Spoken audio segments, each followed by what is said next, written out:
UPPL দলৰ যি এটা আদৰ্শ আছে, নীতি আছে আৰু উদ্দেশ্য আছে, এইটো লাহেকৈ বিটিআৰ অঞ্চলৰ ৰাইজে সকলোৱে বুজি পাইছে আৰু অৰ্গেনিকেলি যিখিনি কথা চিন্তা কৰি UPPL দলে কাম কৰিছে তাত ৰাইজে বহুত সন্তুষ্ট হৈছে। এই ৩৫ লাখ জনসাধাৰণ থকা বিটিআৰ কাউন্সিলখনত সকলো জাতি জনগোষ্ঠীক একেলগে লৈ আগবাঢ়ি যোৱাৰ UPPLৰ যিটো মডেল সেইটো চবেই একচেপ্ট কৰিছে আৰু স্বাধীনতাৰ প্ৰায় 70 ইয়াৰ্ছত নোহোৱা 75 ইয়াৰ্ছত নোহোৱা বিভিন্ন কামবিলাক আজি বিটিআৰ অঞ্চলত হৈছে। ভূমিৰ সমস্যা সমাধান কৰাই হওক, বিভিন্ন সমস্যা সমাধান কৰাই হওক, এই সমস্যা সমাধান কৰা যিটো পদক্ষেপ এইবিলাক দেখিবলৈ পাই সকলো ৰাইজে ওলাই আহিছে আৰু আজি UPPL দল সম্পূৰ্ণ এটা দল এটা হিচাপে আত্মপ্ৰকাশ কৰিছে। ইয়াত সকলো জনগোষ্ঠী বিটিআৰ অঞ্চলত যি 26টা জনগোষ্ঠী আছে, প্ৰত্যেকটো জনগোষ্ঠীৰ পৰা সদস্য এই দলত আছে, নেতাসকল এই দলত আছে আৰু শেহতীয়াভাৱে যোৱা এক বছৰত বিভিন্ন দলৰ ছাত্ৰ সংগঠনে হওক বা সামাজিক সংগঠনে হওক বা সাংস্কৃতিক সংগঠনে হওক, এই সংগঠনবিলাকৰ পৰা বিভিন্ন ৰিটায়াৰ্ড হোৱা বা ওলাই আহি বিভিন্ন ব্যক্তিসকলে আমাৰ দলত যোগদান কৰিছে। তো সেইকাৰণে এতিয়া 40টা সমষ্টি, 445টা প্ৰাইমাৰী আৰু 3200টা বুথত আমাৰ দলৰ কাৰ্যকৰ্তাসকলে সক্ৰিয়ভাৱে কাম কৰি আছে। বিজেপি আগ্ৰাসী মনোভাৱ বুলি ক'ব নোৱাৰে, কাৰণ বিজেপি হ'ল সৰ্বভাৰতীয় দল।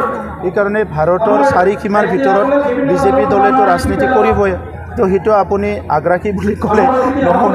তেখেতসকলে ৰাজনীতি কৰি আছে, তো সেইটো কোনোবা আগ্ৰাসী কয়, কোনোবা কিবা কয়, সেইটো ব্যক্তিগত দৃষ্টিভংগী, কিন্তু মই সেইটো ক'ব নিবিচাৰোঁ। আমাৰ ভাৰতবৰ্ষৰ যিখিনি ৰাজ্য আছে বা ভাৰতৰ চাৰিসীমাৰ ভিতৰতে বিজেপি কংগ্ৰেছ তেখেতসকলে ৰাজনীতি কৰিব আৰু আমি আমাৰ কাউন্সিলতে আমি কনফাইন হৈ আছোঁ, কাৰণ এই কাউন্সিলৰ বিভিন্ন সমস্যাক লৈ, এই কাউন্সিলত বসবাস কৰা বিভিন্ন জাতি জনগোষ্ঠীৰ সমস্যাক লৈ, বড়ো জনগোষ্ঠীৰ বিভিন্ন সমস্যাক লৈ UPPL জন্ম হৈছে আৰু সেই হিচাপে আমি এই অঞ্চলৰ ৰাইজৰ কাৰণে কাম কৰি আছোঁ। ইয়াত আৰু ক'ব লগা নাই, নিজৰ নিজৰ দলীয় চিন্তা, নিজৰ নিজৰ দলীয় এজেণ্ডা লৈ কাম কৰিব, আমিও কৰিম, তেখেতসকলেও কৰিব, চবেই কৰিব।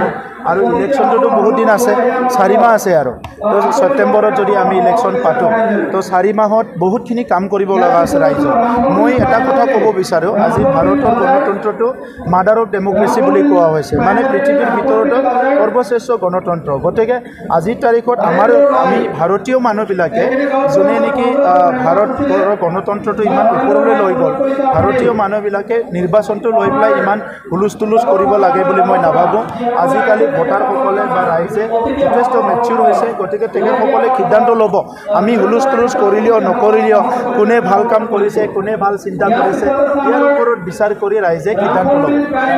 তেখেতে কি ভাবি কৈছে মই নাজানো, কিন্তু নৰ্মেলি আমি বড়োফাৰ আদৰ্শ বুলি ক'ম যে বড়োফাৰ আদৰ্শ বুলি ক'লে লিভ এণ্ড লেট লিভ, বড়োফাৰ আদৰ্শ লৈ পেলাই কাম কৰাৰ কথাটো আমি সকলোকে এনকাৰেজ কৰোঁ, কাৰণ বড়োফা এই অঞ্চলৰ ন্যায়ৰ কাৰণে, এই অঞ্চলৰ অধিকাৰৰ কাৰণে, এই অঞ্চলত বসবাস কৰা সকলো জাতি জনগোষ্ঠীৰ সাংবিধানিক অধিকাৰৰ কাৰণে কাম কৰিছিলে আৰু সকলো জনগোষ্ঠীক লৈ অহিংসা নীতিৰে কাম কৰিছিলে।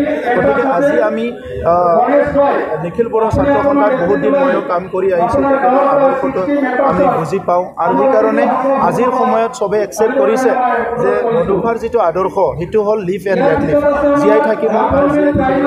তেখেতৰ আদৰ্শৰে আজি 26টা জনগোষ্ঠীৰ আমি ভিজন ডকুমেণ্ট বনাইছোঁ, এই জনগোষ্ঠীবিলাকৰ মিউজিয়াম নিৰ্মাণ কৰিবলৈ গৈ আছোঁ। প্ৰত্যেকটো জনগোষ্ঠীৰ ভাষা সংস্কৃতি আগুৱাই নিয়াৰ কাৰণে আমি আঁচনি লৈছোঁ আৰু এই কথাবিলাক বেলেগে বুজি নাপাব।